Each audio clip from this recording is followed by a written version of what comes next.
So I want to welcome all of you, and I think I share your enthusiasm for the wonderful evening that Sandro gave us, so let's once again.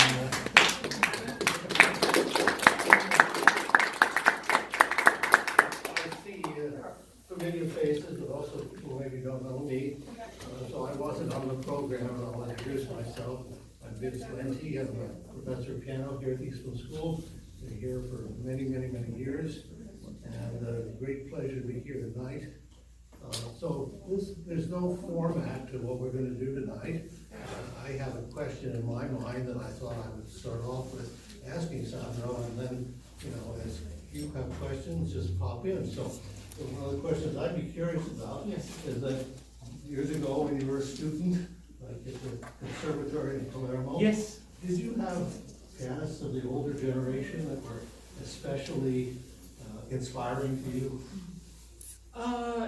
Well, yes, my teacher there, with whom I studied for the last 2 years before the so-called diploma, which is the final degree, and then for 2 years after that. So I studied with him for a total of 4 years, and he was absolutely a most inspiring person, and I think even now very highly of him in that respect.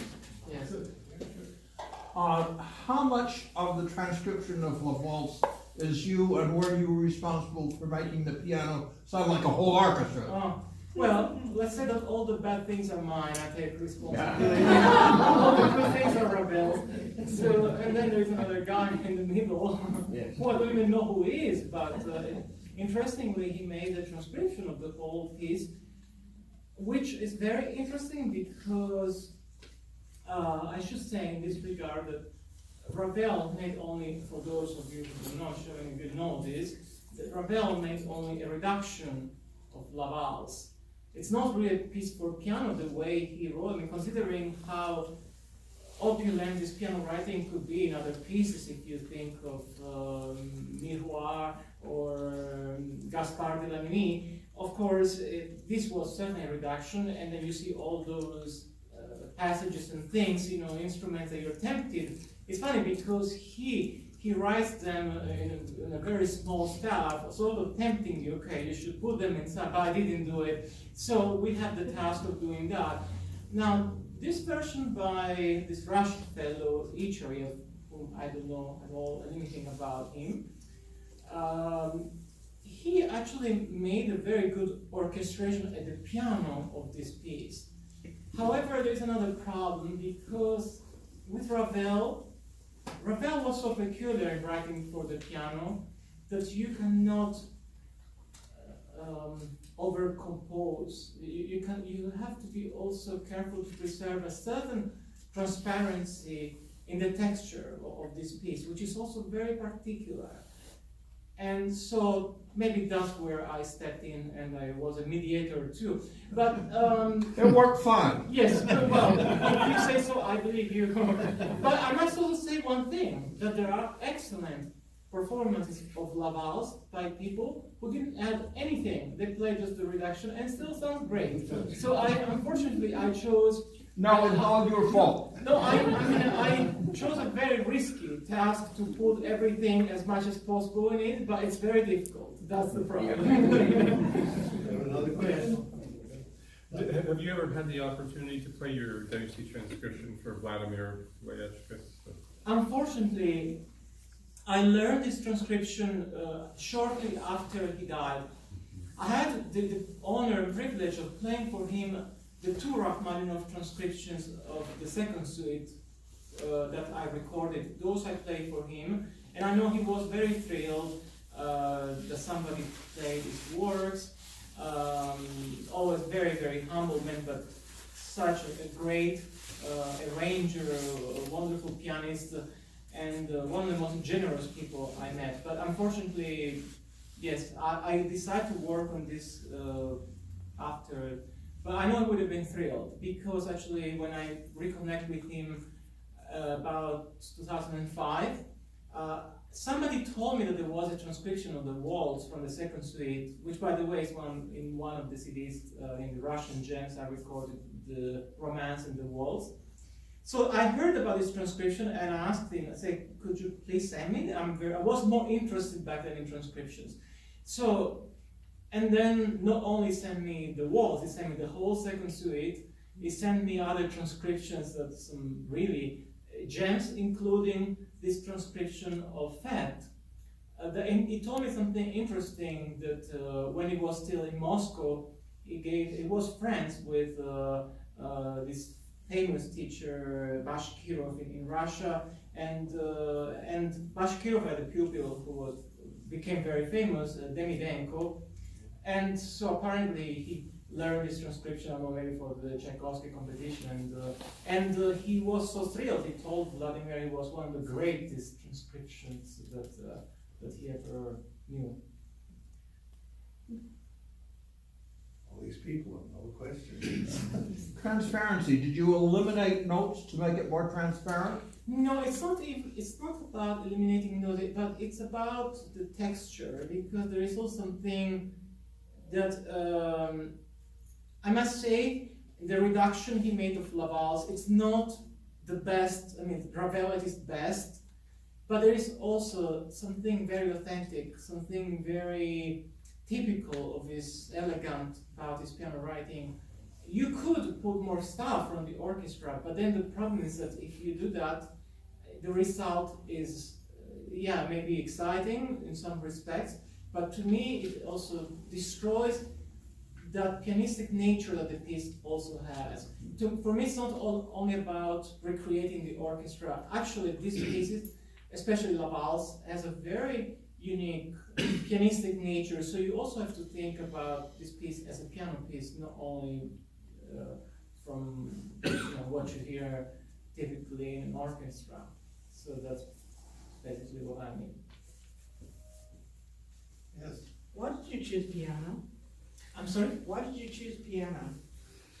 How do I choose pianos? Why did you choose piano as your major, your... Oh, why did I choose piano?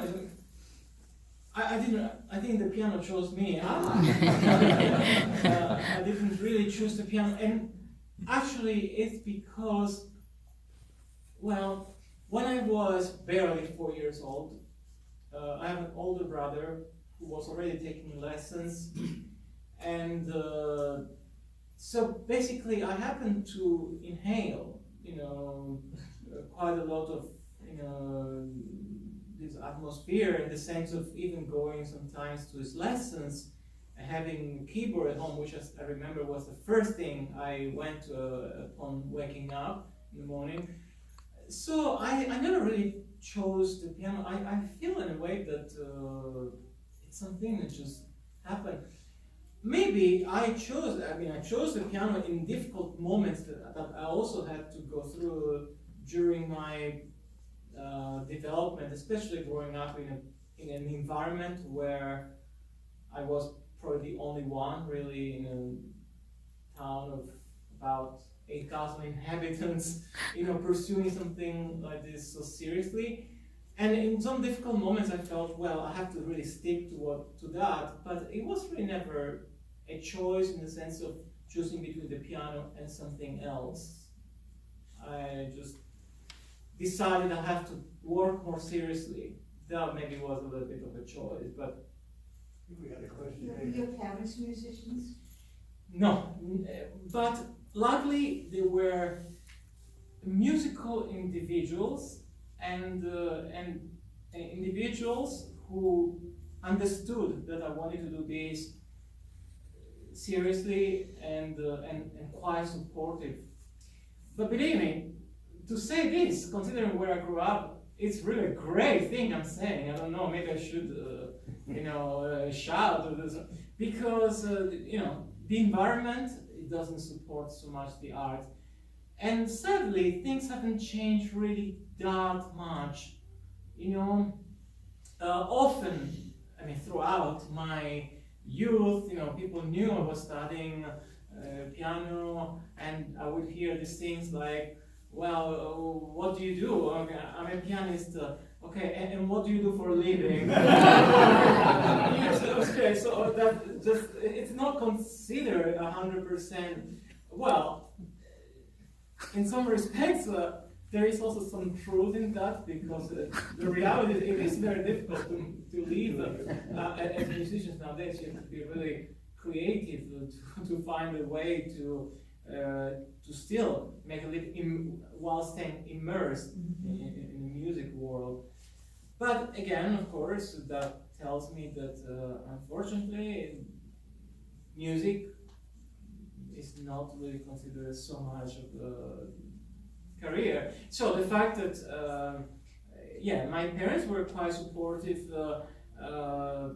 I think it's a great thing, because again, I know of talented young people who didn't have any support whatsoever, unfortunately. And of course, if you don't have any positive energy around you, then Doesn't go anywhere. no, this is this profession is very impossible for it to take off and thrive. Yes, yeah. Well, you obviously have a very wide repertoire, but have you always gravitated toward difficult modern music, such as the second part of your program? There was a time actually that I was more fixated with learning some of these really difficult transcriptions, even more works by living composers, including Mark and Ray Hamlin, Sorabji. I learned some of these works, and believe me, I spent so much time back then. But I guess I had also this kind of time for that.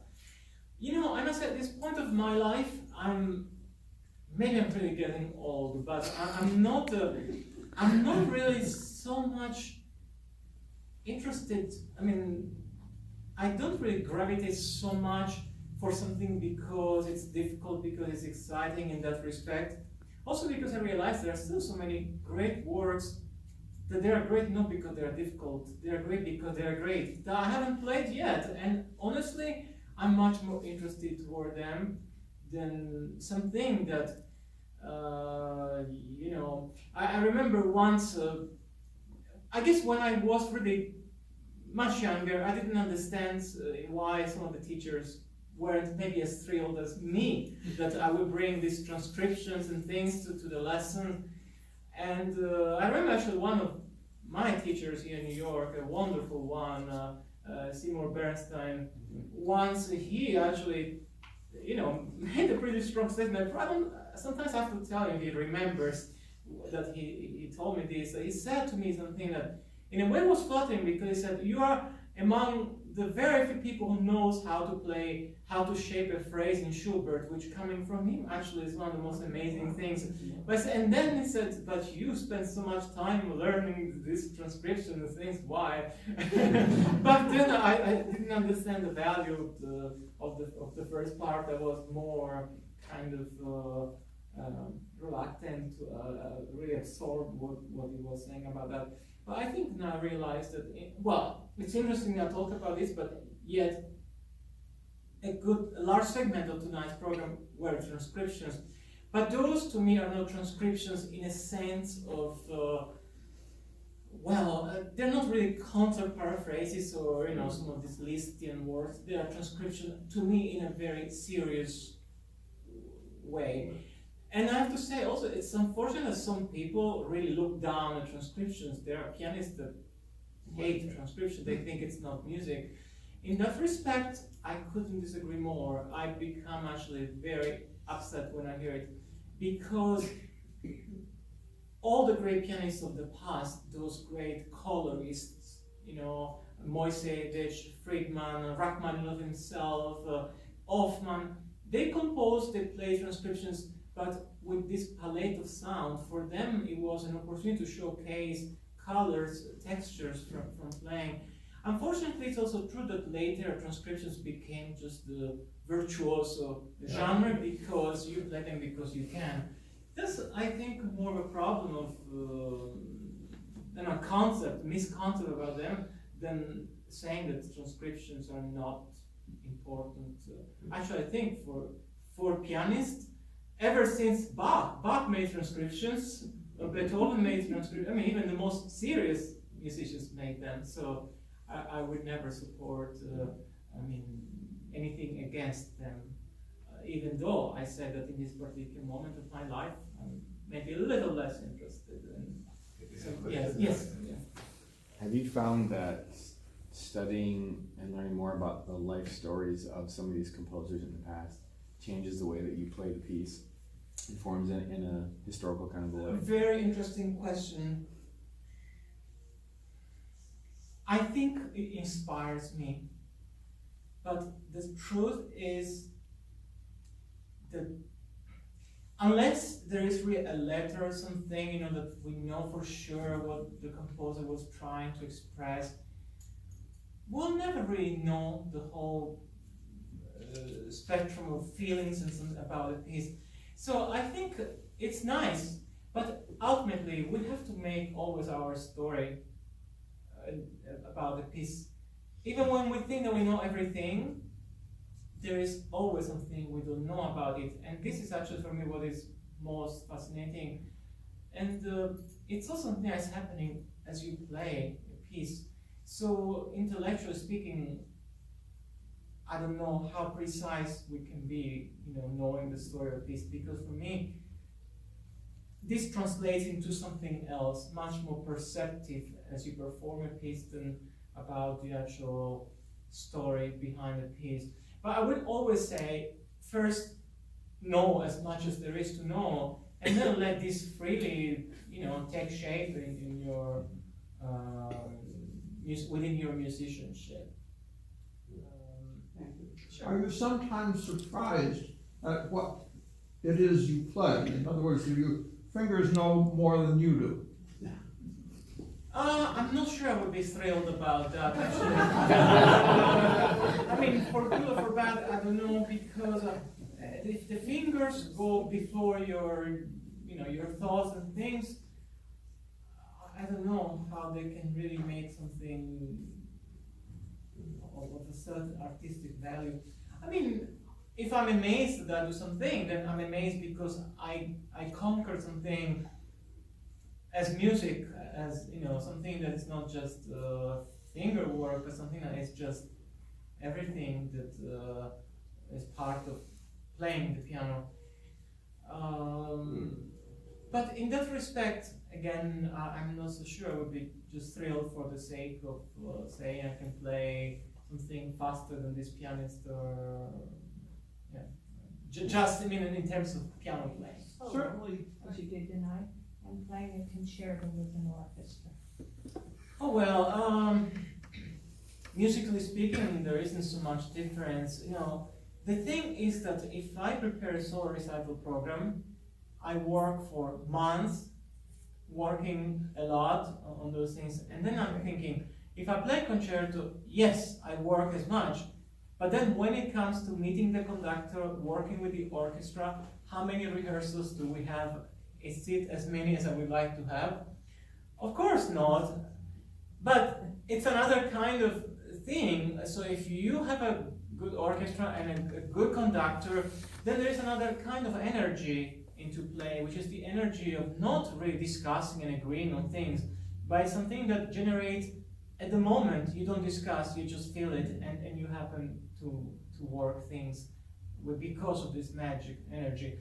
But again, the only difference I can say is that, you prepare a solo recital program and you work a lot. You have rehearsals, you have a lot of things before the concert. With orchestra, it's more limited, and you have to accept the fact that sometimes you may work not with the most wonderful orchestra or the most wonderful conductor in the sense of having a good chemistry, and you have to sometimes just make things clear, and you cannot be as fancy, as extravagant with your interpretation as you can be when you play a solo. Except again if you have a conductor that you are really on the same wavelength, and believe me, this happens. Let this poor man they get some rest. No, this is actually easier than playing. You play this I play this Go ahead. So I have two questions. Sorry about that. The first one is that I know people say that people have different opinions on what's the most important quality of being a musician or pianist. some say that it's imaginary, some say it's like hardworking in the practice room, some say it's like being thoughtful. So what's your opinion on that? The most important quality of being a musician. Well, I think I can answer this question. I know that there are different, I mean, it's arguable what is the most important thing, but I can say that if the most important things ultimately don't express something that is really, something that reaches the listener, something that touches the listener deeply and involves emotions to really take the listener on some kind of journey, or, then I think that everything else is meaningless. At the same time, well, sometimes, yes, you can be also expressive, you can have also this kind of communicative and thing, but and maybe other things can also be missing, and that is not necessarily the ingredient for the most wonderful performance. But for sure, I have to say that yes, there are a lot of things that have to come into place, but ultimately, something has to like evaporate, and the music has to become something, an entity, something that works magics on the listener, because otherwise everything else is not enough. So I would say that ultimately this is for me the most important thing. You had a second question. Second question, you probably didn't ask for many times, but I'm just wondering, who's your favorite composer? Well, everything I play is my favorite composer. See, I don't play. I mean, I don't have a huge repertoire. I mean, in the sense of I play a lot of romantic composers and late romantic and French music, and that's already a lot. How could I tell you? Well, I love Debussy. Of course, I love Debussy, and I recorded a CD for him. But then, okay, I love Ravel no less than Debussy, and then actually, as we go into the French world, I adore Fauré, Poulenc, all these composers actually very, very special to me. So it's impossible, but I can say that I have a very strong relationship with the romantic music, and I mean from the 19th century, and then again late romantic and French music. But I love also some Mozart, some early Beethoven. I again, maybe the fact I don't play so much doesn't mean that I don't like. With Bach, for example, is somebody that I adore as a composer, but I cannot say I adore the same way to play him. It's a different story. I adore his music, but not necessarily playing his music. It doesn't give me the same gratification I get from, I must say, from romantic music. I'm a bad student. I'm giving bad example saying this. No, I want to thank all of you for coming. Thank you. Right.